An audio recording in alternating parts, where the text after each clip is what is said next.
Welcome to the Insider Rapid Reaction. Texas Tech moved to 2-0 on the season with a 38-3 convincing victory over UTEP here at the Jones. Mighty Joe.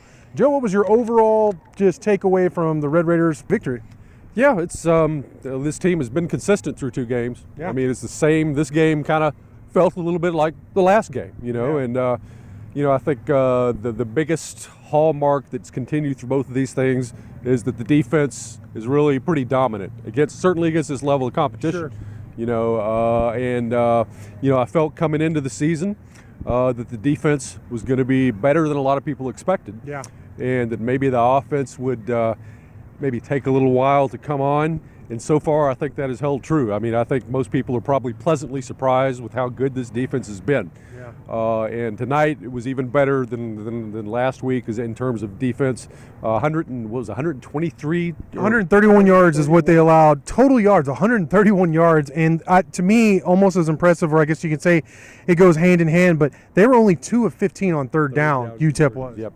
Yep, and they're not allowing first downs. I think they allowed 8 last week and probably 9 tonight. 17 first downs in 2 games allowed. Make that 10. I'm sorry, 10. Okay, so 18 first downs. Then that's amazing. That's tremendous defense. So you got to be thrilled with that.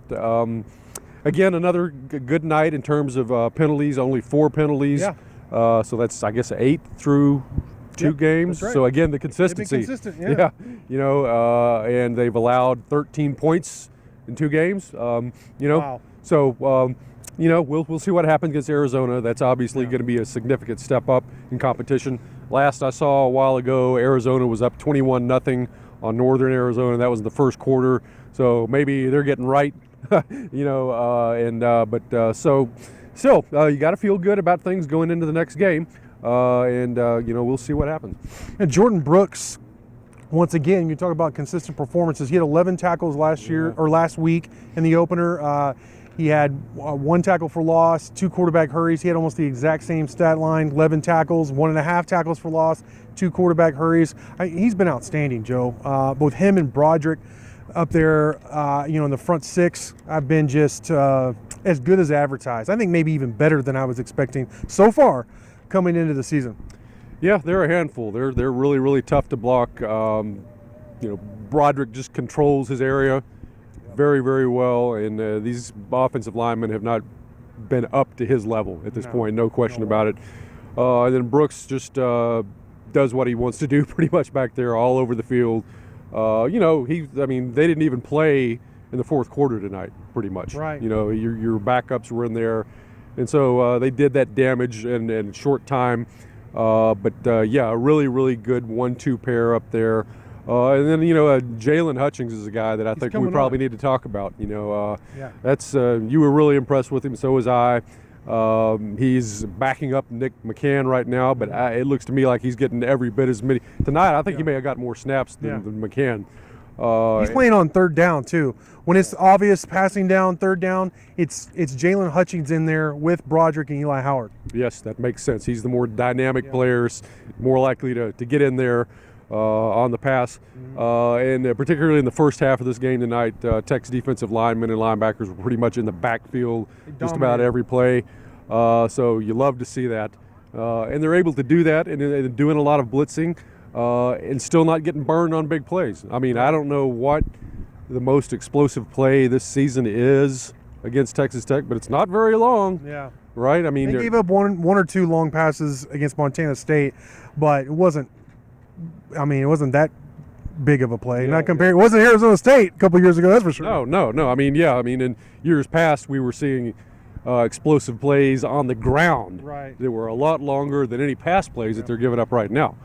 So this defense just looks a lot more sound, and the fact that they're able to be sound while playing kind of a risky brand of football is just pretty amazing. I think Keith Patterson and his staff have done a tremendous job in installing this and teaching it and getting these guys to execute it so well so early in the season. That's pretty impressive.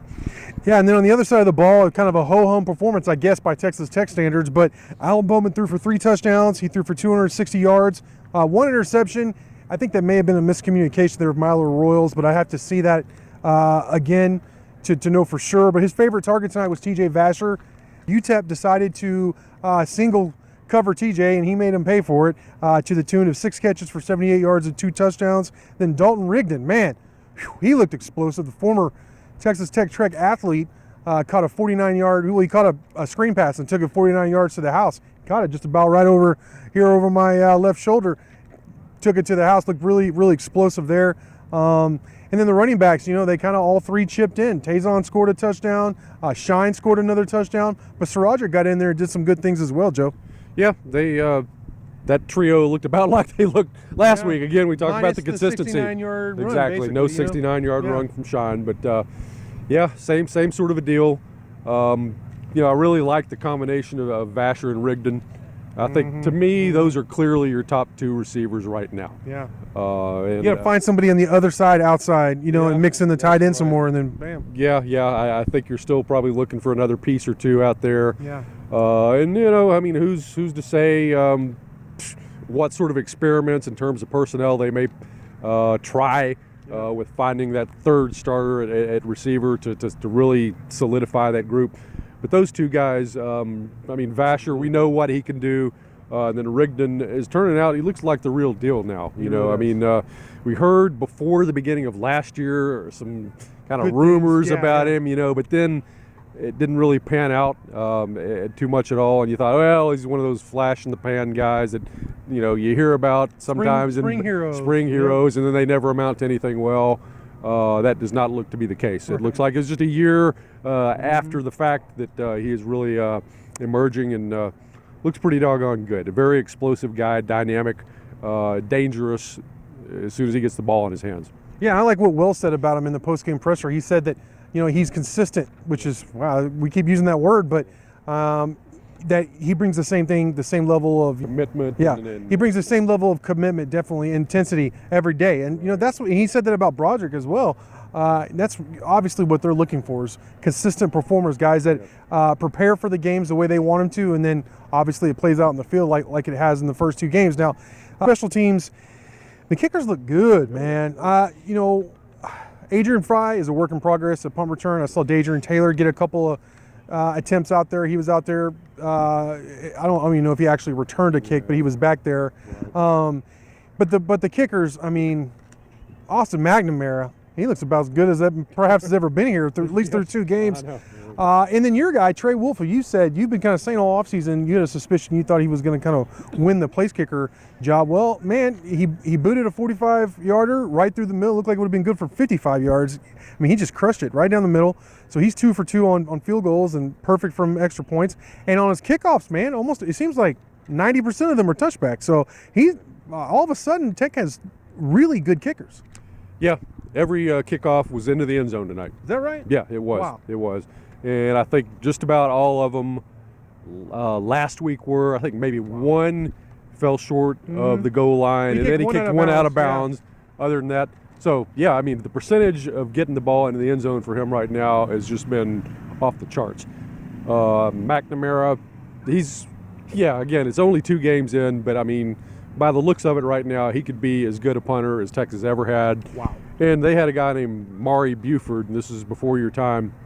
But an All-American punter back in the late 70s, maybe very early 80s. Okay. And there was a punter for the Chicago Bears for a long time as well. He could be that kind of a punter. Did he do the Super Bowl shuffle? Was he a part of that team? Do you know? No, he might have. He might have. 85? I think maybe 84 may have been his last year. Oh man, he got out what the a wrong shame. time. Right. But I think he played about 5-6 years in the NFL. Okay. Good solid punter in the NFL. All right. Well, real quick injury update. This is a huge update, but I did ask Coach Wells. I braved the question there because he did. If a guy's day to day, then that's all he's going to say, and I completely understand that philosophy and that rule. But I wanted to make sure that Jack Anderson, all Big 12 performer, Terrence Steele, a potential all Big 12 performer who we haven't seen so far, and then DeMarcus Fields, who's been this would be his 3rd year starting.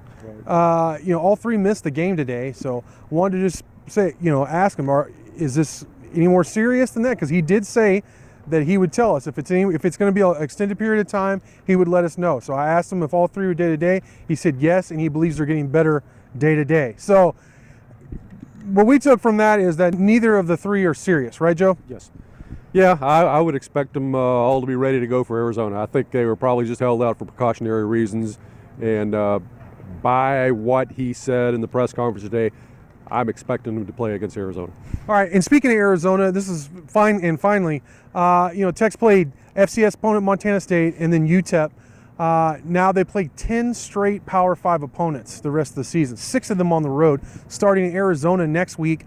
They're in Tucson, 9:30 kickoff Saturday, going to be on ESPN. Obviously, a step up in competition going to the Power 5 competition for the rest of the season.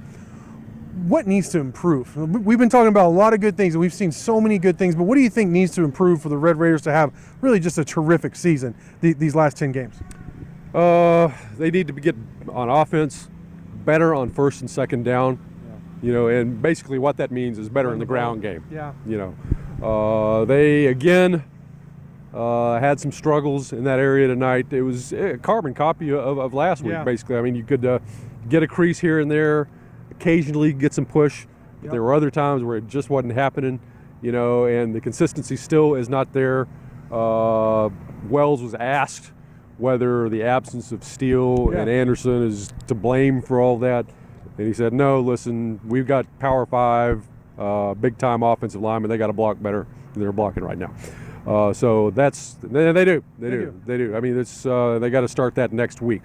You don't want to be in a situation where you just have to rely on the pass all the time. You need to be able to run the football. Yep. So they need to get better in that area. And, of course, still no turnovers generated by the defense. Wells talked about that and said, we're coaching it. We're doing everything we can. And eventually they're going to come. But they just haven't happened yet. So next week would be a nice time for that to finally pop up and come to fruition. Yeah, no turnovers, which is a great point, but they only allowed 3 points and 131 yards. So I'll take that every week. Obviously, like I said, competition is going to be better. But, man, look, Texas Tech went to 2-0. Up next at Arizona on ESPN, Saturday, 9:30 p.m. Central Time. Can't wait to see what happens with the Red Raiders. We'll have tons of content between now and then for you on InsideTheRedRaiders.com. Mighty Joe, great stuff from you as always. Thank y'all for watching, and until next time.